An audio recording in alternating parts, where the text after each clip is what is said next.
Olá, tudo bem com você? Aqui é o professor Wesley. Este é o módulo número 1 do curso de Microbiologia Clínica e nessa videoaula discutiremos aqui a biossegurança em laboratórios de microbiologia clínica.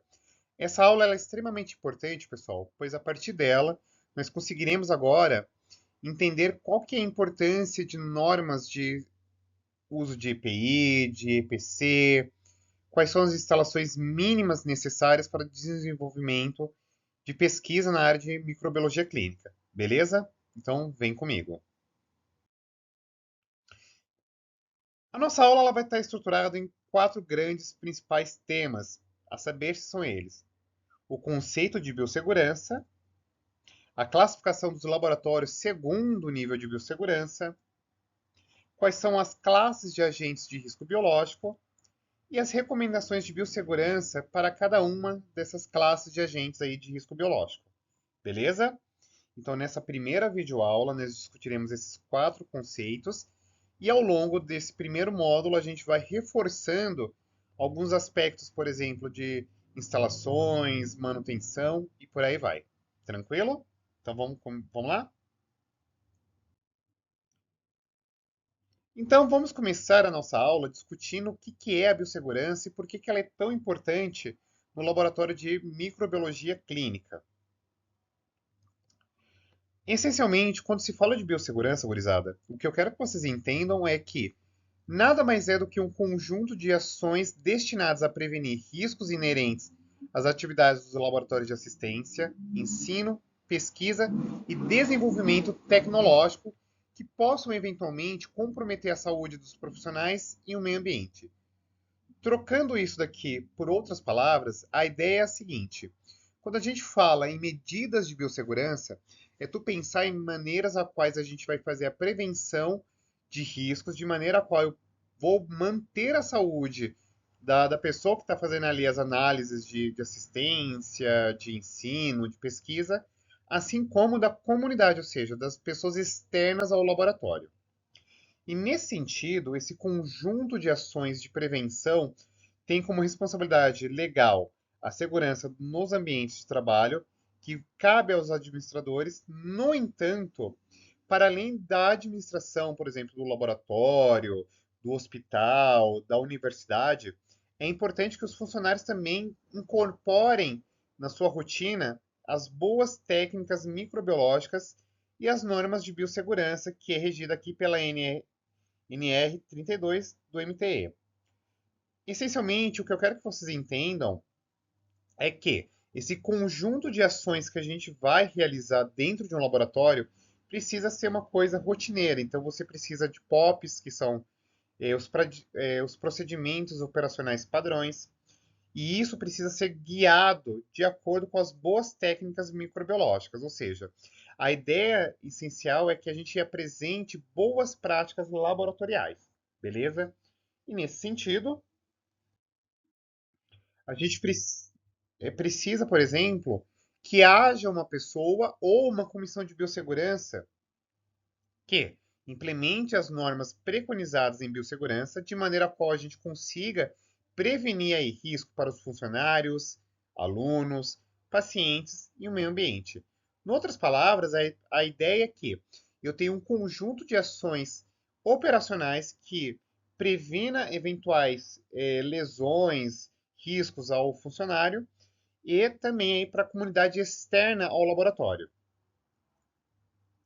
Para além disso, é extremamente importante que nós tenhamos aqui uma padronização e normatização de procedimentos que vão regulamentar as normas de segurança, ou seja, isso não pode ser feito de maneira deliberada, então é necessário que nós tenhamos aí POPs, né?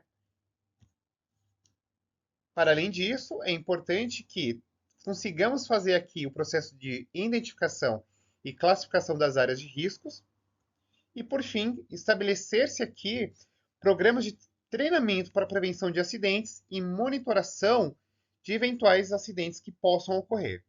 Então, a ideia é que, vamos supor que hipoteticamente você esteja entrando agora no laboratório para desenvolver pesquisa ou diagnóstico na área de microbiologia clínica.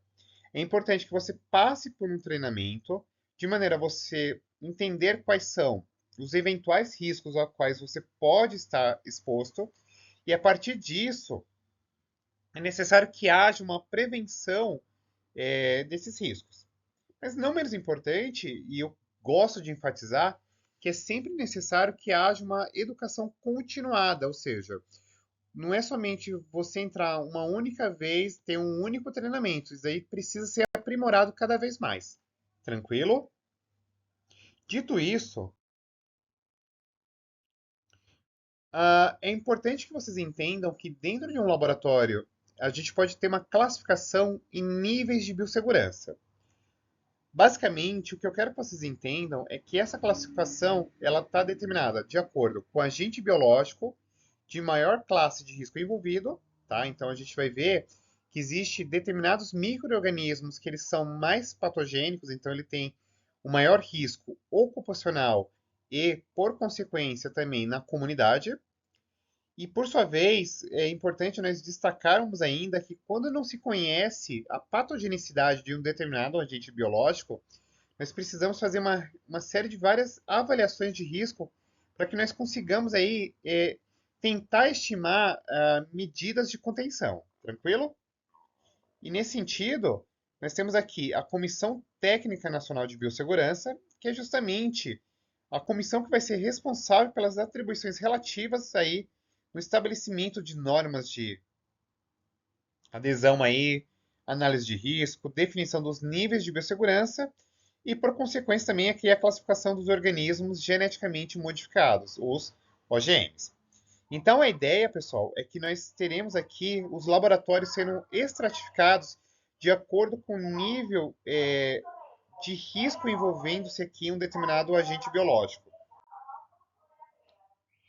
E aí, nesse sentido, a classificação dos laboratórios segundo esses níveis de biossegurança são as seguintes. Nós temos aqui os laboratórios de classe de risco 1, que basicamente é aquele laboratório que tem nenhum ou baixo risco individual e comunitário, então o microorganismo ele tem pouca probabilidade de causar enfermidades aqui em humanos e animais. Exemplo, Bacillus subtilis, Lactobacillus casei. No entanto, nós temos aqui a classe de risco 2, que é basicamente um risco individual moderado ou um risco comunitário limitado, e a exposição a esse agente patogênico ele pode causar uma doença humana ou animal. Porém, nós temos aqui medidas capazes de tratamento e prevenção segundo o risco de propagação aqui limitada. Então, nós temos aqui, ó, Clostridium tetani, Staphylococcus aureus, Candida albicans, Esquistossoma massoni, Plasmodium e por aí vai. Então, basicamente, o risco 2 é basicamente aquele microorganismo que ele pode causar uma doença tanto no humano quanto no animal. No entanto, nós temos medidas de prevenção e tratamento. Tem-se aqui a classe de risco 3, que apresenta um risco individual elevado e um risco comunitário limitado, e a exposição a esse agente biológico ele pode causar doenças graves ao humano, podendo se propagar aqui de uma pessoa infectada para outra. Então, nós temos aqui o Bacillus anthrax, Brucella, Mycobacterium tuberculosis, Histoplasma, Toxoplasma gondii, Trypanosoma cruzi, vírus da hepatite, HIV, tá? Entretanto, um detalhe que eu quero chamar a atenção é que nós temos aqui alguma medida profilática ou de tratamento. Quando se fala agora do risco de nível 4, nós temos aqui um risco individual e comunitário bastante elevado, tá? Esses agentes patogênicos, eles apresentam uma grande ameaça aí para as pessoas e animais, com fácil propagação. E um detalhe é que, nesse caso em específico, nós não temos aqui nenhuma medida profilática ou de tratamento. Por exemplo, alguns vírus de febre hemorrágica, ebola, alguns determinados arbovírus. E por fim, nós temos aqui o risco 5, que ele tem um elevado potencial de causar doença animal e disseminação no meio ambiente, tá?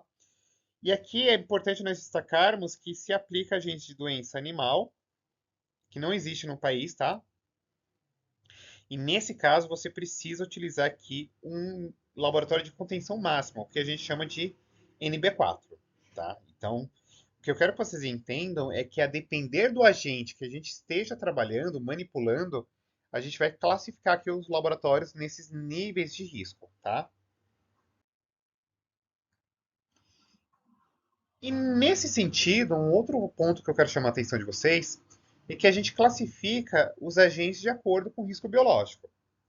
Então, esses agentes biológicos humanos ou animais são divididos em classes de acordo com critérios de patogenicidade, ou seja, alteração genética ou recombinação genética, estabilidade, virulência, modo de transmissão, endemicidade, consequências epidemiológicas, disponibilidade de medidas profiláticas de tratamento. E por que eu estou fazendo menção a isso? Porque uma vez que a gente conhece essas classes de agentes de risco biológico, a gente vai futuramente discutir no nosso curso que vai ter algumas medidas que vão ser extremamente importantes para a manipulação dele. Então, nós temos aqui os agentes do nível de segurança 1, que são aqueles que apresentam pouca probabilidade de causar doenças aqui em adultos sadios. E aí, basicamente, nós temos boas práticas microbiológicas, as PBLs, né, as boas práticas laboratoriais, envolvendo isso aqui o uso de equipamento individual de proteção, o EPI, avental e luvas. E aí, você precisa aqui de uma instalação aberta e pia para lavagem das mãos. NB2 são aqui aqueles agentes que podem causar uma doença para o indivíduo aí de maneira moderada e também você tem aí um risco moderado para a comunidade.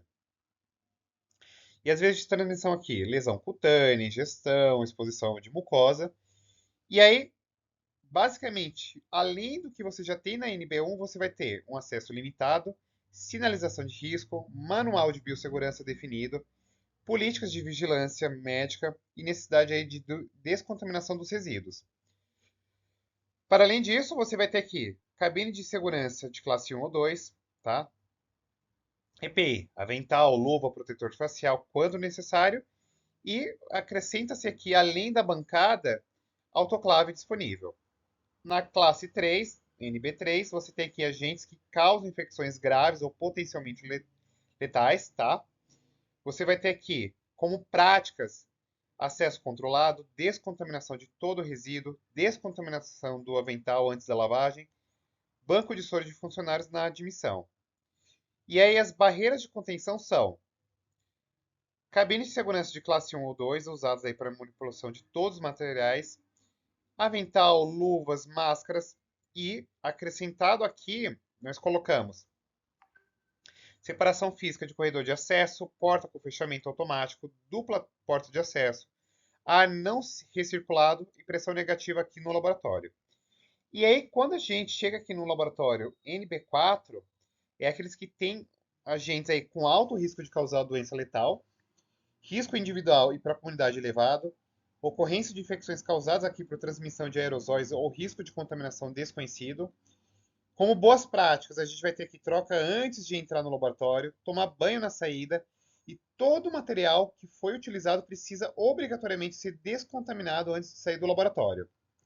Como barreiras de contenção, acrescento aqui manipulações conduzidas em cabine de segurança de classe 2B ou classe 3. E as instalações elas precisam ter aqui uma construção separada ou área isolada, sistema de exaustão e fornecimento aqui de ar e vácuo e descontaminação. Aí você vai falar, putz, professor, não entendi bulhufas.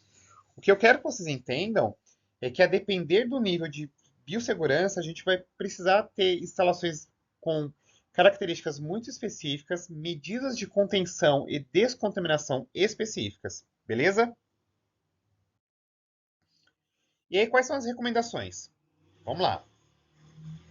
No nível de segurança 1, nós precisamos aqui ter instalações de fácil limpeza e descontaminação, então superfície de bancadas impermeáveis e resistentes a ácidos, alcooles, solventes e calor, espaço entre as bancadas e equipamentos que permita a limpeza e pias para lavagem das mãos. No nível 2, eu preciso ter autoclave para descontaminação dentro ou próximo. No NB3, eu preciso ter separação das áreas de trânsito, sistema de dupla porta, superfícies internas, pisos e tetos resistentes à água, portas com fechamento automático, sistema de ar independente, ventilação unidirecional. É importante que vocês tenham aqui filtro EPA para eliminação, linhas de vácuo protegidas aqui por sifão contendo desinfetantes e filtros EPA ou semelhantes. E no NB4 eu preciso ter câmara de entrada e saída de pessoal separada por chuveiro, sistema de autoclave de dupla porta, câmara de fumigação, parede, teto e piso construídos com sistema de vedação interna, sistema coletor de descontaminação de líquidos, e o ar ele deve ser insuflado antes de filtros EPA e eliminado aqui para o exterior através de dutos de exaustão. Então percebam que conforme o nível de biossegurança aumenta, as instalações elas vão ficando mais complexas, exigindo aí outras medidas extremamente importantes, tá bom? E por fim, essas foram as literaturas que eu adotei aqui nessa primeira videoaula. Se você tiver gostado, deixe o seu like, curta, compartilhe, se inscreva, deixe sugestões, dúvidas. E é isso. Um super abraço e até a próxima. Fui!